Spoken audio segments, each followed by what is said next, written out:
चलिए तो फिर आज आपके सामने है 10 क्वेश्चंस जो कि आपको बताना है लास्ट में कि आपका स्कोर कितना हुआ है। तो आपके सामने 10 क्वेश्चंस होंगे, साथ ही मैं उनके आंसर्स बताती चलूंगी। तो आपको उसके जो आंसर्स हैं मैच करने हैं अपने आंसर से, एंड लास्ट में आपको कमेंट करके जरूर बताना है कि आपका स्कोर कितना हुआ है। और ये जो मैं आपके क्वेश्चंस दे रही हूँ करने के लिए आपके प्रीवियस ईयर क्वेश्चंस हैं जो कि आपके न्यू सिलेबस से रिलेटेड भी है, तो इसलिए मैं इनको करा रही हूँ। अब से मैं आपके लिए 60 क्वेश्चंस करा चुकी हूँ, तो वो वीडियोस आप जरूर देख लीजिएगा, इससे काफी हेल्प आपको मिलने वाली है। चलिए फिर अभी के क्वेश्चंस देखते हैं। बट चैनल पर पहली बार आए हैं तो सब्सक्राइब कर लीजिएगा, साथ ही बेल आइकन को प्रेस जरूर कर लीजिएगा जिससे नोटिफिकेशन आपके पास समय से पहुंच जाए। और एक चीज और है, आप ये देखेंगे इनमें ज्यादातर आपको ऐसे क्वेश्चंस मिलने वाले हैं जो थ्योरी बेस्ड होंगे और आपका टाइम, सारे क्वेश्चन जो है वो आपका टाइम बचाने वाले हैं। तो बहुत ही ज्यादा बेनिफिट मिलेगा यदि आप इन तरह के क्वेश्चंस को तैयार करके जाएंगे। इससे आपको एक तरीके का आइडिया लग जाएगा किस तरह के क्वेश्चंस आपसे एग्जाम में पूछे जाते हैं। चलिए तो फर्स्ट क्वेश्चन आपके सामने है, लास्ट में अपना जो स्कोर है वो कमेंट करके जरूर बताइएगा, और ज्यादा से ज्यादा जितना हो सके वीडियो को लाइक कमेंट शेयर भी कर दीजिएगा।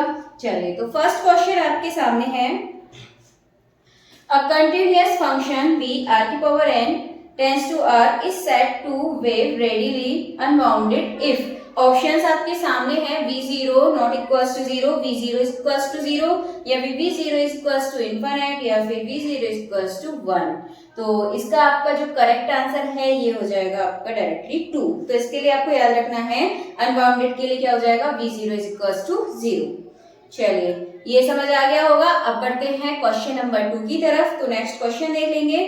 क्वेश्चन नंबर 2 है, the matrix is said to be in reduced row echelon form if the leading coefficient in each row is.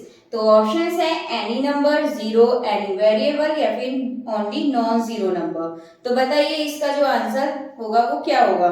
तो जो मैट्रिक्स होती है उसको हम रिड्यूस रो एचेलॉन फॉर्म कब कह सकते हैं, जो इसका leading coefficient in each row is, जो उसका लीडिंग कोएफिशिएंट होता है वहां आपका क्या होना चाहिए, ओनली नॉन जीरो नंबर होना चाहिए। ठीक है, तो ये मैं आपके लिए समझाऊंगी। तो आज की लाइव क्लास में मैंने आपको ये समझाया था, तो ये आप देखिएगा जरूर। चलिए तो इसका जो करेक्ट आंसर है ये जाएगा आपका option 4, only non zero number. Next देखते हैं, अगला क्वेश्चन है आपका, late x belongs to r be non-negative then x has a unique non-negative square root denoted root x which satisfy। तो ये किसके लिए सेटिस्फाई करेगा, तो आपको सीधे सीधे दिख रहा है, इसमें कुछ भी करने की जरूरत नहीं है। ऑप्शन 3 इसका करेक्ट आंसर हो जाएगा, सी के लिए सेटिस्फाई करेगा। मेरे हिसाब से इसमें कुछ समझाने वाली जरूरत है नहीं। चलिए आगे बढ़ते हैं क्वेश्चन नंबर 4 की तरफ। Solution of differential equation D square by upon dx square minus 8 dy over dx plus 15 by is equals to 0 is. ये आपका क्वेश्चन है और ऑप्शंस इसके सामने एक बार मैं बता देती हूँ इस तरह के क्वेश्चंस को कैसे सॉल्व करते हैं। तो जैसे आपके सामने है ये D square by upon dx square minus 8 dy over dx plus 15 by is equals to 0। अब आप क्या करेंगे, यहाँ ये जो dy ओवर dx की फॉर्म है इसको आप कुछ लेट कर लीजिए, जैसे d या m कुछ भी लिख सकते हैं। जैसे हम इसको m लिखेंगे तो m स्क्वायर हो जाएगा, माइनस इसको एक m लिख देंगे, dy ओवर dx की जगह y को हम कुछ भी नहीं 15 लिख देंगे। ठीक है, अब आपको क्या करना है, यहाँ से आप क्या करेंगे, यहाँ से आप निकालेंगे m की वैल्यू। ठीक है, जो m की वैल्यूज है ना वो निकाल देना। जो m की वैल्यूज आएंगी, देखिए जैसे फैक्टर करेंगे इसका, तो इसका फैक्टर क्या हो जाएगा आपका माइनस 5m और minus 3m plus 15 equals to 0। तो m माइनस 5 और ये हो जाएगा 3m माइनस 5।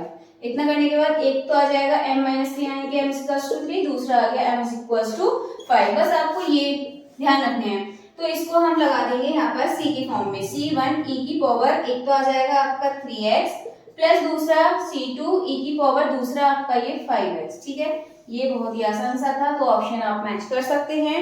तो इसमें आपका जो करेक्ट आंसर हो जाएगा ये हो जाएगा आपका ऑप्शन 4। चलिए अगले क्वेश्चन की तरफ बढ़ते हैं। फिर अभी तक आपका ये क्वेश्चन हो चुका है, तो इसमें आपको कौन सा ऑप्शन सही हो जाएगा, ऑप्शन 4। चलिए नेक्स्ट क्वेश्चन है, a function f(x) is said to be continuous at a point x is equals to c if the point condition hold true। तो किसके लिए होगा, तो f(x) not equals to 0, या फिर f(x) is defined at x is equals to c, या f(x) not equal to fc x is equals to c। तो इसका करेक्ट आंसर बताइएगा क्या होगा। तो जो सही आंसर है आपका ये होने वाला है आपका option 2, fx is defined at x is equals to c। Next है which is not the property of double integrals. इसमें से डबल इंटीग्रल्स की कौन सी प्रॉपर्टी नहीं है? लीनियरिटी, एरिया प्रॉपर्टी, कम्यूटेटिविटी या फिर एडिटिविटी। तो इसमें आपका सही ऑप्शन हो जाएगा ऑप्शन 3। चलिए नेक्स्ट अगले क्वेश्चन की तरफ बढ़ते हैं। क्वेश्चन है a series of functions of form is called a. एक सीरीज फंक्शन सीरीज को हम क्या बोल सकते हैं? तो ऑप्शन आपके सामने है, फटाफट से बताइए इसका जो सही आंसर है वो आपका क्या होगा। तो देखिए इसका जो आपका सही आंसर है ये हो जाएगा आपका ऑप्शन 4, पावर सीरीज। अगला क्वेश्चन है आपका formula for rotation of curve about x axis is. अगर आपसे क्वेश्चन पूछ लिया जाए कि rotation of curve about x axis, तो आपको बताना है ऑप्शन ए, डायरेक्ट इसका फॉर्मूला है x1 से x2 pi by square dx। चलिए आगे बढ़ते हैं, तो इसका ऑप्शन 1 करेक्ट हो जाएगा। नेक्स्ट है every continuous real valued function on each close bounded interval is. कैसा होगा? लोअर रीमान इंटीग्रल, अपर रीमान इंटीग्रल, रीमान सम्स या फिर रीमान इंटीग्रेबल। तो इसका जो करेक्ट आंसर है ये हो जाएगा आपका ऑप्शन 4, ठीक है, रीमान इंटीग्रेबल। चलिए लास्ट क्वेश्चन की तरफ बढ़ते, ये है the curve y equals to x3 minus 2x plus 5 has, और x इज इक्वल्स टू आपको यहाँ वैल्यू भी दे रखी है तो आपको ये लगाना है। तो सिंपली आप क्या करेंगे, यहाँ पे सबसे पहले आपको क्या करना है, आपको इधर बताती हूँ मैं।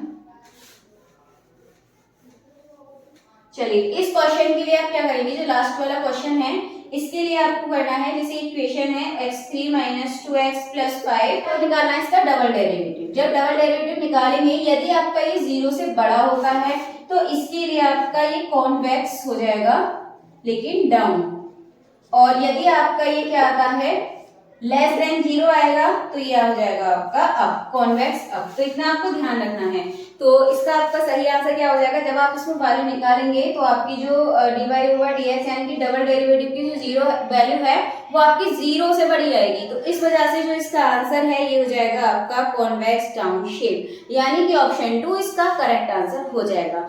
चलिए तो फिर आज की जो 10 क्वेश्चन थे ये आपके सामने हैं, एंड इनके मैंने जो आंसर्स थे वो भी साथ के साथ आपको बता दिए हैं। आपने आंसर्स अपने मिला लिए होंगे, तो लास्ट में अपना जो स्कोर है जरूर कमेंट करके बताइएगा, एंड साथ में जितना हो सके इस वीडियो को ज्यादा से ज्यादा शेयर कर दीजिएगा। चलिए फिर मिलते हैं हमारी अगली वीडियो में नए क्वेश्चंस के साथ।